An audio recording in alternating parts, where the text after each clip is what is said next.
Hello everyone, it's me, Mr. Wing. Well, in this video, we are going into detail about the dungeon, which was created by Ramiris and located in Tempest, below the Colosseum. Spoiler alert, massive spoilers for future stories are ahead in the video.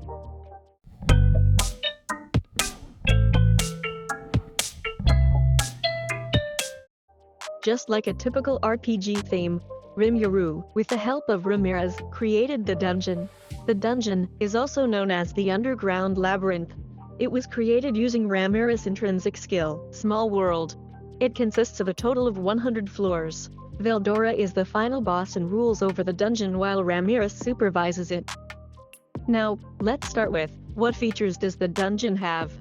The dungeon offers accessories such as Resurrection Bracelet, Return Whistle, and Recording Crystal. First, let us know more about accessories. Resurrection Bracelet. When wearing this bracelet, any death in the dungeon will be negated, and the user will be returned to the surface with all wounds healed. This bracelet nullifies the pain of fatal wounds, then activates 10 seconds after death has been confirmed, allowing other party members to revive the fallen. It's given for free for the first time and costs 2 silver coins for subsequent purchases. Return Whistle. Single-use item that returns the user to the outside instantly. In essence, it was an item made for emergency usage. It costs 30 silver coins each and is limited to a single person. Recording Crystal. Allows the user to create a one-time save point and return to the recorded spot during their next entry. It costs 1 gold coin each. Treasure Chests. They could also be found within the dungeon, some of which are guarded by monsters. There's a chance to obtain potions, items, coins, or prototype equipment made in Kurobe's workshop. There are 3 types of treasure chests in ascending rarity and quality: bronze, silver, and gold. Bronze chests could be traps or mimics, whereas it is possible to obtain rare or unique raid equipment in silver and gold chests, with gold chests having higher chances. By having newly born monsters swallow items and equipment, it became possible to get item drops from monsters. This incentivized the challengers to hunt more monsters, which also helped in supplying more magic crystals and monster parts in the market. Dungeon Floors. The dungeon consists of a total of 100 floors. Each floor in the dungeon is massive, just walking there would take a couple of days alone. Every 10 floors, there is a boss floor with a guardian as its boss. Just before the boss door, there's a checkpoint that lets individuals leave the dungeon and get back to the lower floors without having to redo the entire dungeon. Initially, a safe zone, the monster-free zone, was placed every 5 floors to allow adventurers to rest. In the near future, it will be replaced with doorways at the staircase on each level. That allows limited access to floor 95. There, they will be able to sell their loot and access luxuries such as food, beds, and toilets at an extreme premium. On the floor 1. The first floor is a square-shaped room spanning 250 meters on each side. It contains the front desk for managing entries into the dungeon, as well as a gym and training areas for learning the basics of dungeon crawling.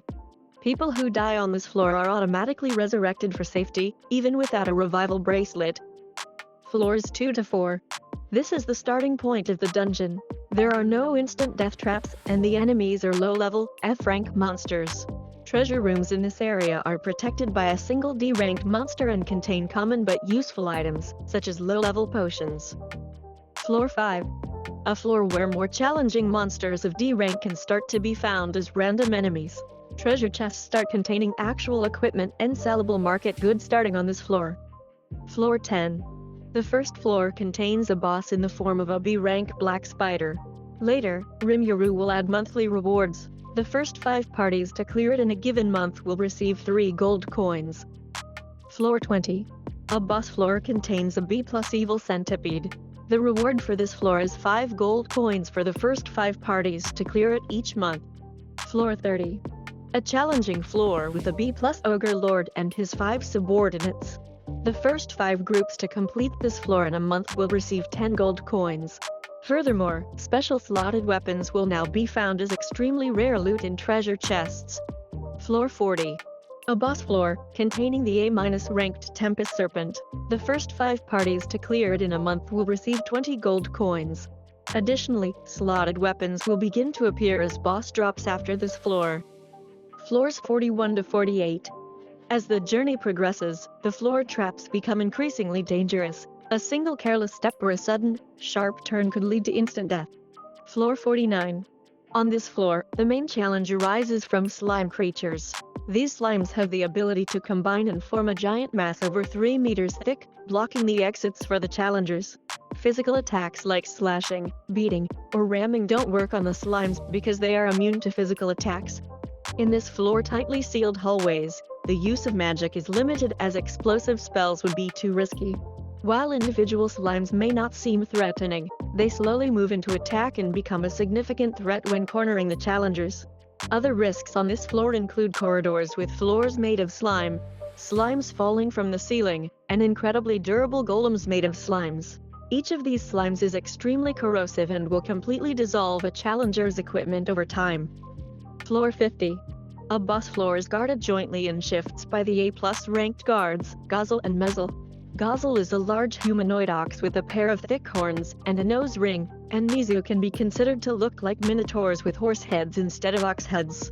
The boss chest for this floor has a chance to contain pieces from the unique Raid Minos equipment set. Additionally, slotted weapons will start to appear as rare drops from monsters.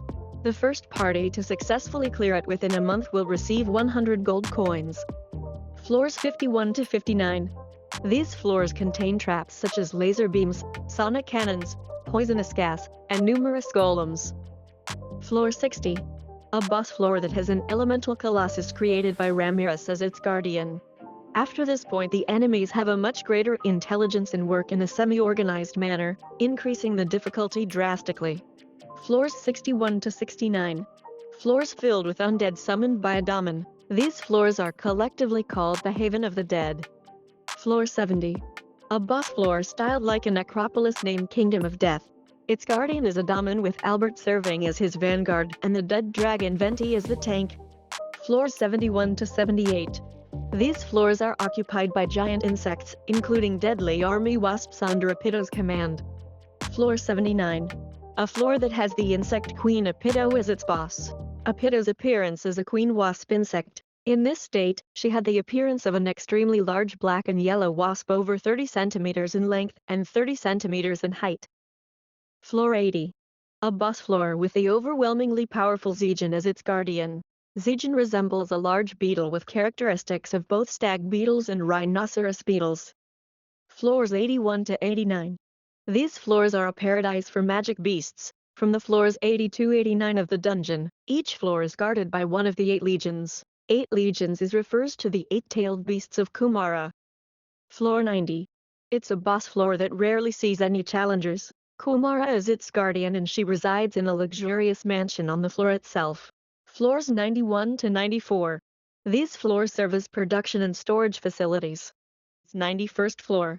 Storage facilities for metal ores. 92nd floor. Magisteel production. 93rd floor. A farm to cultivate hippocute herbs for potions. 94th floor. Garden and honey production facilities. Floor 95. The 95th floor was established as the residence of the Trenson elves. Thus it became a floor of overgrown greeneries. This dome-shaped floor has the widest area, spanning a diameter of 5 kilometers. Around the door that leads to the 96th floor is the last save point before the final boss. Many important facilities are housed on this floor, including Adventurers Inn, offers food, accommodation, baths, and laundry services for prices higher than on the surface. Equipment Shop offers special weapons and armor in their storefront, which can only be found and purchased here. Adventurers could also pay to repair their gear. Elf Cabaret, one that's similar to night butterflies in the armed nation of Dworgen. Only important members with a VIP pass may access this facility. Floors 96 to 99. The dragon floors are inhabited by the 4 great dragon, who have changed the surroundings to match their element. The floors are arranged in order of strength: earth, wind, ice, fire. The dragons feed on the magicules released by Vildora, hence they can live there without issue. Floor 96. The 96th floor is the tremor floor, as to ridicule the ones that have managed to come this far, a fiendish earthquake will befall them. This floor is guarded by the Earth Dragon and is filled with constant earthquakes and gravity traps. Floor 97. The 97th floor is the Thunder floor, with the threat of lightning striking from the sky. Whether one can break through this floor or not depends mostly on luck. This floor is guarded by the Wind Dragon. Floor 98. The 98th floor is the frozen floor. If someone stops, they could die. Although one might be able to make it through with cold-resistant equipment. This floor is guarded by the Ice Dragon. Floor 99. The 99th floor is the Blaze floor, the gateway towards the final boss covered in scorching flame. Heat-resistant equipment is needed. This floor is guarded by the Fire Dragon. And lastly, floor 100. On the 100th floor lies an entrance leading to the dwelling of spirits, with Vildora as the strongest guardian to protect this gate. Vildora's chamber is a square room 100 meters wide on each side and was created in a way that it can be expanded if it's ever necessary. Apart from Vildora's chamber, there are a few other facilities, including Vildora's private room, a room for Vildora to relax in his human form. It is fully furnished, including a bed. Vildora usually reads his manga in this room. Thank you for watching the video. Consider subscribing to the channel for more exciting videos of Tensura slime. Have a nice day.